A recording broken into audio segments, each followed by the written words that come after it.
فرماتے ہیں کہ اللہ تعالیٰ نے بتلا دیا کہ جو تم مجھ سے محبت کرتے ہو یہ ہماری محبت کا فیضان ہے، اور اہل اللہ چونکہ مظہر صفات حق ہوتے ہیں، متخلق بالاخلاق اللہ ہوتے ہیں، واسطہ ظہور رحمت ہوتے ہیں، لہذا پہلے وہ اللہ کے بندوں سے محبت کرتے ہیں جس کے فیض سے مریدین ان کے ساتھ محبت کرتے ہیں۔ ایک شخص نے اپنے شیخ سے کہا کہ مجھے آپ سے بہت محبت ہے۔ شیخ نے کہا کہ یہ میری محبت کا فیضان ہے۔ بڑے پیر صاحب رحمہ اللہ تعالیٰ کا یہ قصہ ہے، شیخ عبد القادر جیلانی محبوب سبحانی۔ اس نے کہا کہ حضرت آپ کو میں زیادہ چاہتا ہوں، یعنی آپ اتنی محبت کہاں کرتے ہیں، آپ کے تو بہت سارے مریدین ہیں۔ فرمایا اچھا، اور پھر یہ کہہ کے اپنی توجہ ہٹا لی۔ پھر 6 مہینے تک وہ شخص نہیں آیا، جبکہ روزانہ آتا تھا۔ پھر شیخ نے توجہ ڈالی اور محبت سے اس کو یاد کیا، دعا بھی کی ہوگی، تو پھر آگے فرمایا کہ پوچھا اس شخص سے آپ کی محبت کہاں گئی، 6 مہینے کہاں رہے؟ وہ مرید نادم ہوا اور عرض کیا کہ حضرت یقین آ گیا کہ میری محبت آپ ہی کی محبت کا فیضان ہے، اور یہ آیت مرتدین کے مقابلے میں ہے۔ مرتد بے وفا ہیں، ان میں محبت نہیں ہے۔ اس کا مطلب یہ نہیں ہے کہ ہر کام جو ہے وہ شیخ پہ ڈال دیا جائے، خود نہ آئے کہ شیخ کی توجہ نہیں۔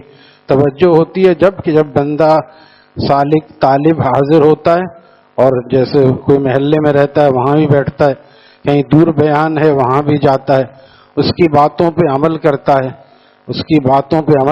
توجہ پڑتی ہے، اور سنتا رہتا ہے، سن کے سننی ہو جاتا ہے، سن رہا ہے ایک کان سے سن کے دوسرے کان سے نکال رہا ہے، اس سے وہ توجہ حاصل نہیں ہوتی۔ یہ بڑے پیر صاحب رحم اللہ تعالیٰ نے فرمایا تھا ایک بیان کے دوران کہ لوگ کہتے تھے بیان میں ماشاء اللہ سبحان اللہ، فرمایا میں اس لیے بیان نہیں کرتا کہ آپ لوگ ماشاء اللہ سبحان اللہ کہیں، بلکہ اس لیے بیان کرتا ہوں کہ جو میں کہہ رہا ہوں اس پہ آپ عمل کریں، پھر میں کہوں ماشاء اللہ سبحان اللہ۔ ہم کہہ رہے ہیں تو اس پہ عمل تو ہوتا نہیں، ماشاء اللہ سبحان اللہ کا مقصد کیا ہونا چاہیے کہ آپ نے بہت اچھی بات کہی، میں قبول کرتا ہوں۔ ایک ہمارے دوست تھے، ہمارے استاد کے بیان میں بیٹھے، عام سامعین ہوتے ہیں، تو ایک دفعہ کہنے لگے ایسا بیان آپ نے کیا پورا مجمع ہل گیا مولانا۔ تو مولانا نے فرمایا مجمع ہل گیا لیکن کہنے والا نہیں ہلا، آپ تو ابھی تک ویسے کے ویسے ہی، لہذا تھوڑا ہلنا پڑے گا۔ حرکت میں برکت ہے، حرکت کر کے دیکھیے، لوگ یہاں سے ٹاور تک جاتے ہیں، کوئی نیو کراچی، کوئی کورنگی اور نوری آباد تک لوگ جاتے ہیں پیسہ کمانے کے لیے۔ تھوڑا زیادہ پیسہ ملے تو حیدرآباد اور ملتان اور بیرون ملک تک لوگ جاتے ہیں، تھوڑا زیادہ پیسہ مل جائے تو پیسے کے لیے آدمی کہاں سے کہاں جاتا ہے۔ دین سیکھنے کے لیے کہاں جانا پڑے گا؟ یہ دین سیکھنے کے لیے اگر چلو سعودی عرب جانا پڑے گا بہت مشکل، یہیں کراچی میں الحمدللہ آپ کتنی جگہ مل جائیں، آپ دیکھیں تلاش کریں۔ دراسات دینیا کے کورسز ہو رہے ہیں، علماء کے درس ہو رہے ہیں، لیکن ہم بیٹھتے اور پوچھتے نہیں، الگ سے یہ بھی نہیں الگ سے ٹائمنگ، تھوڑی دیر فجر عصر کے بعد ظہر کے بعد کوئی نہیں بتاتا، آپ جا کے ان سے پوچھیں کہ مجھے بھی پکا مسلمان بننا ہے، میں نام کا مسلمان ہوں، صرف عبد الرحمن نام رکھنے سے آدمی مسلمان نہیں ہوتا، میں عباد الرحمن کی صفات میرے اندر آ جائیں، جس کو اللہ تعالیٰ فرما رہے ہیں وعباد الرحمن الذین یمشون علی الارض ہونا، میرے خاص بندے وہ ہیں، جیسے خاص بیٹا ہوتا ہے، 5-6 بیٹے ہوتے ہیں، اس میں سے ایک کو کہتے ہیں یہ میرا بیٹا ہے، کیوں کہتے ہیں کہ اس کا خاص فرما بردار ہے۔ اللہ تعالیٰ یہ صفات بیان کر رہے ہیں، جا کے مولویوں سے پوچھیں کہ ہم بھی عباد الرحمن میں اللہ کے خاص بندوں میں کیسے شامل ہو جائیں، پھر وہ بتائیں گے کہ اپنی کردار اور گفتار کے فرق کو ہم ختم کریں، سر کے بال اپنے گال سنت کے سانچے میں ڈالیں، آئینے نبوت اللہ تعالیٰ نے دے دیا، لقد کان لکم فی رسول اللہ اسوۃ حسنہ، میرے محبوب کو دیکھو اور میرے محبوب کی سنت میں ڈھل کے آ جاؤ، ہم تمہیں پیار کر لیں گے۔ ہم ابھی تک یہی سوچ رہے ہیں کہ محبوب کے طریقوں کو اختیار کریں یا مغضوب کے طریقوں پہ چل رہے ہیں، اختیار کریں سوچ نہیں رہے، سوچ تو رہے ہیں آقا کے طریقوں کی طرف اور چل رہے ہیں غیروں کے طریقوں پر، تو کب تک یہ ہم کرتے رہیں گے؟ لہذا پہلی فرصت میں اگر آدمی چلنا شروع کر دے، اللہ تعالیٰ تو پیار کرنے کے لیے، محبت کرنے کے منتظر ہیں کہ تم میرے محبوب کے رستے پہ چل کے آؤ، ہم تمہیں اپنا محبوب بنا لیں گے۔ جو سچی توبہ کر لے گا، ان اللہ یحب التوابین، یہ نہیں ہوتا چلو اس کو معاف کر دیا جائے گا، چلو کہیں کونے میں بیٹھ جائے، نہیں، اللہ تعالیٰ توبہ کرنے والوں کو اپنا محبوب بنا لیتے ہیں۔ نہ صرف یہ کہ معاف کر دیں گے بلکہ اپنا سچی توبہ ہو، لیکن ہماری توبہ کہ توبہ اور دیکھ بھی رہے، دکھا بھی رہے۔ دیکھیے مولانا آپ تو منع کرتے ہیں بدنگاہی سے، کتنا خراب زمانہ ہے۔ ارے زمانے کو مت دیکھو، اپنے عمل کو دیکھو۔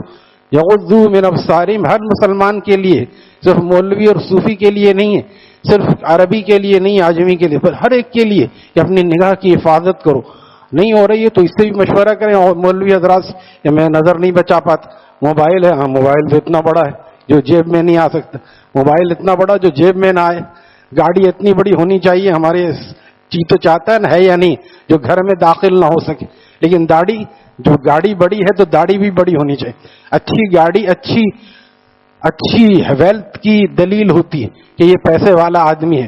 کوئی لینڈ کروزر میں آیا، آج کل پیجارو ہے اور بھی گاڑیاں ہیں، ڈیزل وغیرہ، تو اس کا آدمی جیسے اترتا ہے تو ادھر سمجھ جاتا ہے یہ کوئی کھاتا پیتا آدمی ہے۔ اگر اس کی اپنی گاڑی ہے، ڈرائیور ہے تو بات الگ ہے، تو جس کی اپنی گاڑی ہے اس کو سمجھ جاتا ہے۔ اچھی گاڑی اچھے دولت کی عکاسی کرتی ہے، اچھی داڑھی اچھی دینداری کی عکاسی کرتی ہے۔ ظاہر ہے باطن بنے گا، ہم نہیں کہتے آدمی معصوم ہو جائے گا داڑھی رکھتے ساتھ، کم از کم اللہ کے راستے کی طرف چلنا شروع کر دے گا، اللہ کے محبوب کی شکل میں آ جائے گا، چلنا شروع کر دے، پھر آگے پھر اللہ تعالیٰ استغفار بھی کرے اپنے۔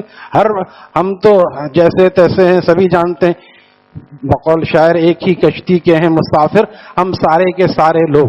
نہ مولوی کہہ سکتا ہے نہ صوفی میں بہت اوپر سے اترا ہوں، سب اسی معاشرے کے لوگ ہیں، کوئی معصوم نہیں ہے، سب کو استغفار کرنا چاہیے۔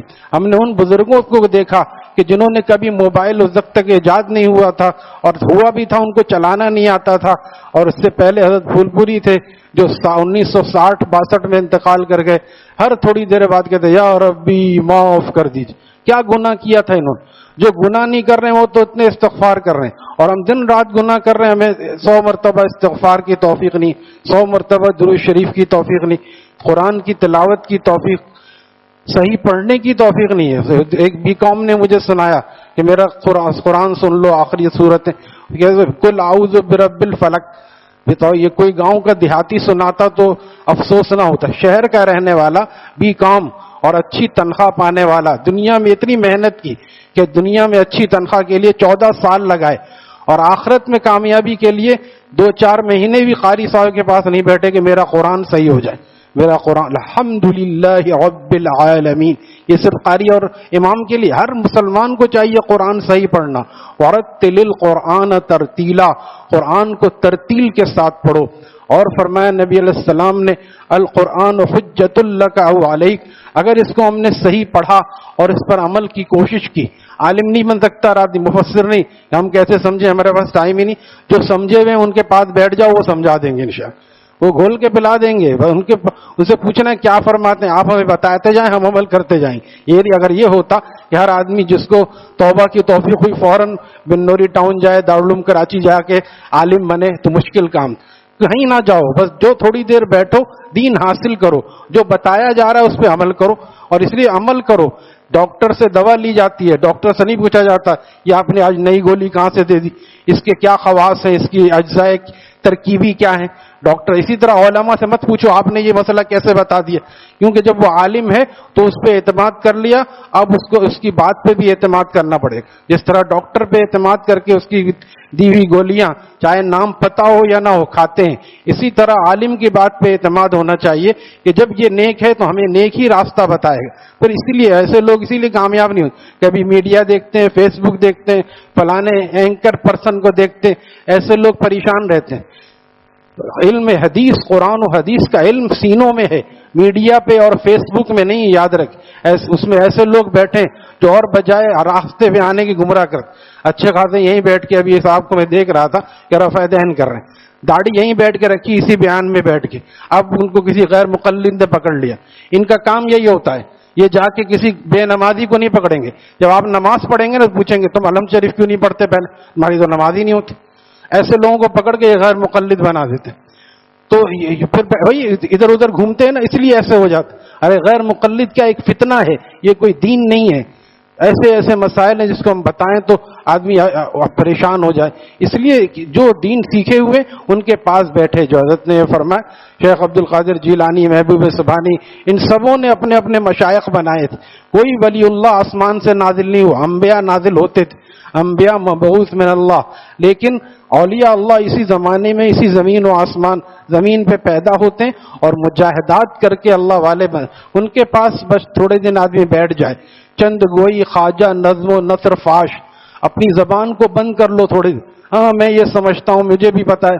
مولانا فرماتے ہیں چند گوئی خواجہ نظم و نثر فاش، چند روزے امتحان کن گنگ باش. تھوڑے دن کے لیے خاموش ہو جاؤ. جب بچہ خاموش نہ ہو، ہر وقت بولتا رہے، تو انگریز کا بچہ انگریزی نہیں بول سکتا، اردو والوں کا بچہ اردو بھی نہیں بول سکتا. بچہ خاموشی سے سنتا رہتا ہے. پھر 1 سال بعد وہ کوئی 1.5 سال بعد کوئی لفظ بولتا ہے، والدین کچھ ہے، اسی زبان کا بولتا ہے جس میں رہتا ہے. اس کو پڑھنے کی ضرورت نہیں ہوتی. انگریز والوں کو انگریزی گرامر اور عربیوں کو عربی گرامر پڑھنے کی ضرورت نہیں ہوتی. وہ خود بخود بولتا ہے کیونکہ سنتا رہتا ہے. ہم جب مشائخ کی سنیں گے پھر انشاءاللہ بولیں گے تو وہی نیک باتیں پھر ہمارے منہ سے نکلیں گی انشاءاللہ. کچھ عرصے ایک صاحب مفتی شفیع صاحب کے پاس آتے تھے، مفتی تقی صاحب نے اس کو لکھا ہے، آ کے اپنی کہانی سنا رہے ہیں. ہاں میں ایسا تھا ویسا تھا، میں باہر رہا. یہ لوگوں کو ہمارے امام صاحب کہتے ہیں جن بڑے میاؤں کی بڑی بی سنتی نہیں ہے نا، وہ مولوی اور امام کو آ کے سناتے ہیں. تو مفتی شفیع صاحب کو اپنی رام کہانی سناتے. ایک دفعہ ان کے منہ سے نکل گیا، دیکھا اور بھی لوگ بیعت ہوتے، حضرت مجھے بھی بیعت کر لیجئے. تو حضرت مفتی صاحب نے، میں یہ شرح کرتا ہوں، موقع غنیمت جانا، اور کہا کہ ٹھیک ہے آپ کل آ جائیے یا جمعے کے دن آپ کو بیعت کر لیں گے. اب بیعت جیسے ہی ہو گئے تو انہوں نے پوچھا حضرت میرا وظیفہ کیا ہے، کیا پڑھوں میں. حضرت مفتی شفیع صاحب رحمۃ اللہ تعالیٰ مفتی اعظم پاکستان تھے، حکیم الامت تھانوی کے خلیفہ تھے. انہوں نے فرمایا تمہارا وظیفہ یہ خاموش رہا کرو، خاموش رہا. ہر ایک کا وظیفہ الگ ہوتا. منہ بند کر دیا، اب سنتے رہو. اب بیچارے اب اس سے اصلاح ہو گئے کیونکہ بولنے کو جی چاہتا ہے، میں بولنے کو جی چاہتا ہے. حالانکہ یہ طریقہ آدمی سنے پھر انشاءاللہ جب بولے گا.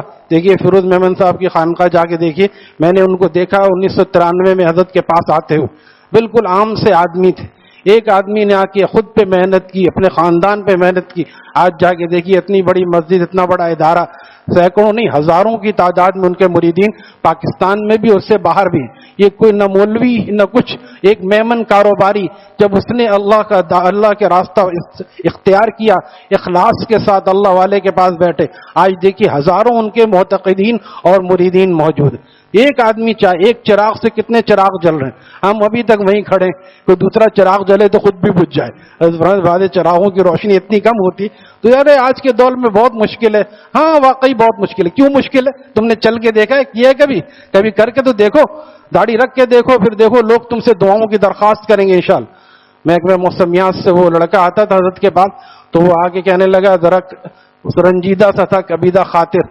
حضرت نے کہا کیا بات ہے؟ کہا میرا آفیسر مجھے تنگ کر رہا ہے. وہ کہتا ہے تم داڑھی کیوں بڑھا رہے ہو؟ مجھ سے شیو کرنے کے پیسے لے لو اور داڑھی نہ بڑھاؤ. حضرت نے فرمایا تم اپنے مشن پر ڈٹے رہو، یہ شخص تم سے دعا کی درخواست کرے گا. چند ہی دنوں میں اس بات کا ظہور ہوا. کچھ ہی دنوں بعد وہ خوش آیا. حضرت نے پوچھا آپ کیا ہے؟ یعنی آج مجھے میرے جو آفیسر جو تنقید کرتا تھا، آج مجھے اس نے جلدی چھٹی دی. اب داڑھی اس کی بڑھ گئی تھی 2-4 مہینے بعد. آج جلدی چھٹی دی اور کہا میرا بچہ بیمار ہے، تم مجھے نیک آدمی لگتے ہو، جا کے اس کے لیے صلاۃ حاجات پڑھ کے دعا کرو اور رات میں تہجد میں بھی دعا کرو. قلندر ہرچے گوئے دیدہ گوئے، جس نے اپنی آنکھوں سے بہت جلدی دیکھا. اللہ تعالی ہمیں یقین نصیب فرمائے، اپنا راستہ ہم پر آسان فرما دیں. الحمدللہ رب العالمین والصلاة والسلام علی رسولہ النبی الأمی.